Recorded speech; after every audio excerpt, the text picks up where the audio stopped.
Protagonistas de las noticias en la línea. Le damos la bienvenida en Antioquia Amanece el legado a... Él es José Obdulio Gaviria, como dice en su cuenta de Twitter, senador de la República hasta el próximo 20 de julio, afiliado al Centro de Pensamiento Primero Colombia. Señor, a través de Antioquia Amanece el legado, muy buenos días, lo saluda todo un departamento, ¿cómo está? Muy bien, muchísimas gracias, encantado de saludarlos. Gracias, señor. ¿Por qué cree usted que el dólar está aumentando tanto en nuestro país? ¿Cuál es su argumento? ¿Qué cree usted? Bueno, hay múltiples factores, pero en algunos países el principal factor es la política. Le pongo tres ejemplos: Chile, Argentina y Colombia. En otros, simplemente se descompensa, dijéramos, la balanza de pagos, algunos productos básicos de sus exportaciones bajan de precio, etcétera. Pero en este caso específico, Chile, Argentina, Colombia, el factor principal es el factor político, la desconfianza respecto a la política económica. ¿Qué opinión le merece la llegada del señor Gustavo Petro a la presidencia de la República y todo lo que ha sido precisamente este proceso de empalme? Te doy una respuesta que debería sonar un poco intelectual, llamémoslo así, pero en la que creo seriamente. Colombia, toda América Latina, desde la década del 50, concretamente el 1 de enero de 1959, ha vivido un auge, particularmente en la academia, en los medios de comunicación, sectores sociales y en el partidismo político, un auge de un clima de opinión intelectual marxista. Y tal vez Colombia, toda la década del 90 y de allí en adelante, es decir, desde la fundación del Foro de Sao Paulo, fue el país en donde con mayor energía se hizo una lucha ideológica contra ese clima de opinión marxista.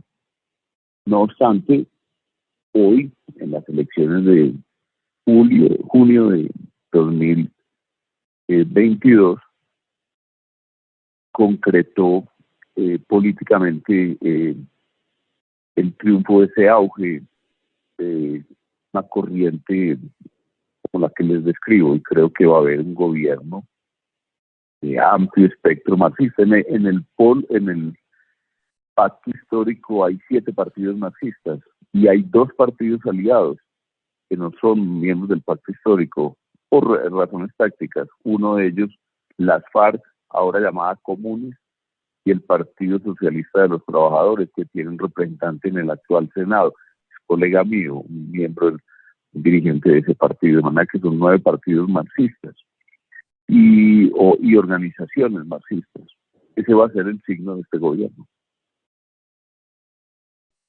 Senador, quiero preguntarle a propósito de su futuro político. ¿Qué va a hacer? ¿Qué tiene pensado? ¿Cuáles son sus planes? Usted lo dijo indirectamente cuando leyó mi cabezote, o no sé cómo se llamará eso en Twitter. Vuelvo al Centro de Pensamiento Primero de Colombia como principal actividad. Ya. Le quiero preguntar, y por lo tanto, señor. Perdón, y una nota. Como tal, disponible para las llamadas de Antioquia Amanece. Muchas gracias por su disposición. ¿Qué está pasando en Centro Democrático? Y me refiero a nuestro entorno, hablo del departamento de Antioquia, porque concejales de Medellín han renunciado, unos porque van como candidatos a alcaldía, otros porque no están de acuerdo con, según ellos, con la forma como desde Centro Democrático actúan. por estos días algunos ediles que son finalmente quienes comienzan esa pirámide política dentro de los matices han renunciado a Centro Democrático, los están dejando solos y en especial a don Álvaro Uribe Vélez, ¿o qué pasa? No, la esencia y la naturaleza del Partido Centro Democrático, fundado por nosotros en el año 12, que venía también en la larga trayectoria de acción política desde la te pongo un punto de partida, las elecciones a la gobernación en el año 1994. Es un partido de lista cerrada. De esa manera se lo define. Y el partido descreyó de esa naturaleza y abandonó esa naturaleza. Mire la paradoja. Y en sí no se entendió desde el punto de vista de la estrategia política de Petro, que hoy tiene una lista y una bancada mayoritaria en el Senado de la República, con esa estrategia, que es una estrategia muy de fondo, porque la estrategia de lista cerrada antagoniza con los partidos feudales, con los partidos simplemente empresas electorales, como son también, lo digo así claramente, el Partido Conservador, el Partido Liberal, el Partido de la U, incluso el Polo Democrático. Pues esa es mi opinión. Por lo tanto, a corregir eso, el partido merece una reintroducción en su naturaleza y en su esencia política. Otro tema es nuestra derrota, y ahí hablo ya general de la democracia liberal, en las elecciones del año 2019, fueron las regionales, ¿cierto? Sí. O sea, el alcalde de Medellín, por ejemplo, actual es del 2019, debe ser. Entonces, le recuerdo, fuimos derrotados estrepitosamente. Bogotá, en Cali, en Medellín, Villavicencio, en Manizales, en Palmira, etcétera, en Cartagena, en Cúcuta. Eso supone también una rectificación de la forma como nos vamos a presentar en ese tipo de elecciones y varios etcétera, pero esa es la esencia. ¿Cómo analiza hoy usted, senador, todo al interior del Partido Centro Democrático? Y quiero traerlo hacia la ciudad de Medellín, Consejo de la Ciudad, la salida de algunos integrantes del Partido Centro Democrático precisamente de esta colectividad, la llegada de los nuevos concejales a esa bancada precisamente. ¿Cómo analiza ese panorama? Les repito, es una lista abierta. Cambia completamente la esencia y la forma de presentación del partido. Yo en la primera reunión, porque era miembro por razón de ser senador de la dirección departamental, y concretamente la subdirección, es decir, la referida a Medellín, no salía de mi asombro. La duda entre los concejales del Centro Democrático sobre si se declaraban partido de oposición a Quintero. Imagínense usted, con eso solo que estoy diciendo todo, ahí no había bancada. Rectificar, que recoger la capacidad de los que sí tienen por sus puntos de vista y su manera de hacer política, la convicción de que somos un partido con una doctrina y una línea programática, que son los actuales concejales supérficies de nuestra bancada, y a trabajar con ellos y a ejercer un liderazgo que nos permita toda una transformación del escenario político de Medellín, que en mi opinión es un escenario desastroso, un escenario inédito en la vida política de Medellín y Antioquia, un escenario en donde la actuación del gobierno o administración, hablo de Medellín, se refleja nítidamente hasta en el estado de los árboles, en el estado de los parques, y en el estado de los andenes, y en el estado de la recolección de basura,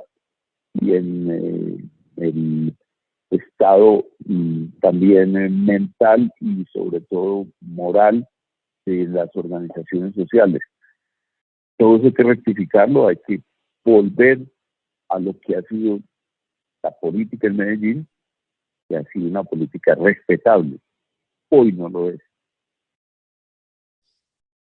No lo es. ¿Usted cómo ve a Colombia en 5 años? Le voy a poner una comparación. Y lo voy a rajar, porque tiene poca difusión esta situación. ¿Cuál es el país más rico hoy de la Unión Europea? No de Europa, porque Europa, Suiza es un, digamos, oasis. Pero ¿cuál es el país más rico de la Unión Europea? ¿Cuál es el país más rico de la Unión Europea? Pues en estos días estaba leyendo que era, Luxemburgo. Tienes toda la razón. Tienes toda la razón, no lo ya que no me rajó. Pero bueno, ¿y el segundo? No tengo idea. Leí solamente que el primero era Luxemburgo. Usted tiene toda la razón, pero Luxemburgo es una excepción, porque Luxemburgo es un acumulado de capitales. Luxemburgo es un país que tiene muy pocos habitantes y muy poco territorio. De hecho, no parecería un país realmente, no un artificio, pero no lo es un país. Pero entonces, hablando ya de las grandes economías europeas, la economía europea más rica, más que Inglaterra, más que España, más que Francia, más que Alemania, es Irlanda. Eso tiene una palabra: libertad.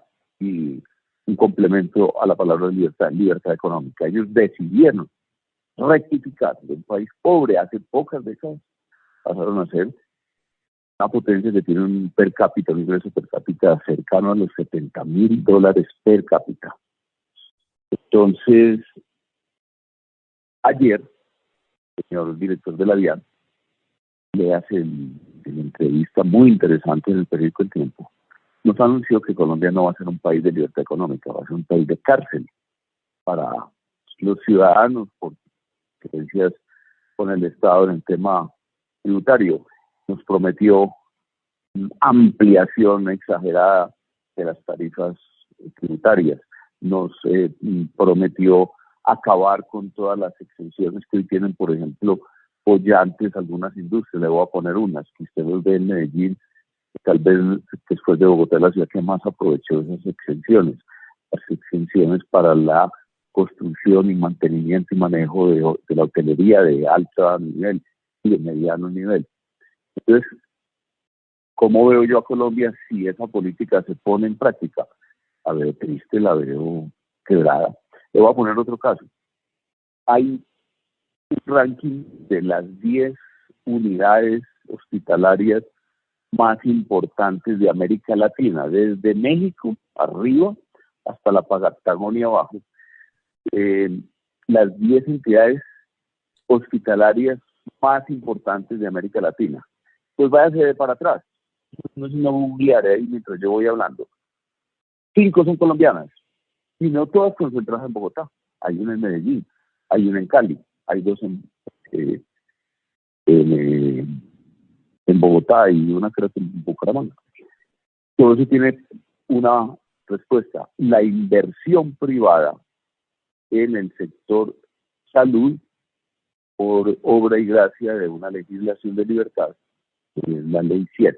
Pues este gobierno, según la doctora Corso, nuestra paisana, la hija de nuestro siempre bien ponderado amigo Freddy Corcho, quien fue asesinado en la década del 90, la doctora Corcho ha anunciado que ella es partidaria de una salud pública, es decir, hospitales como los que conocimos del Seguro Social, u hospitales de caridad, como era, por ejemplo, el Hospital Universitario San Vicente de Paúl.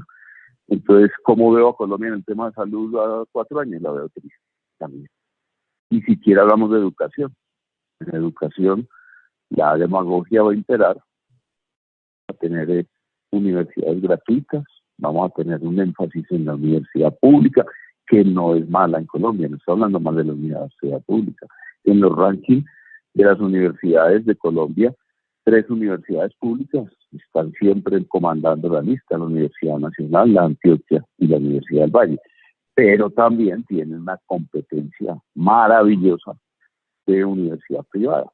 Y eso parecería que también se va, por lo menos, a opacar, a entristecer ese papel del sector privado en la educación. De manera que si vamos a tener un gobierno colectivista, planificador, vamos a tener un país como hoy Argentina.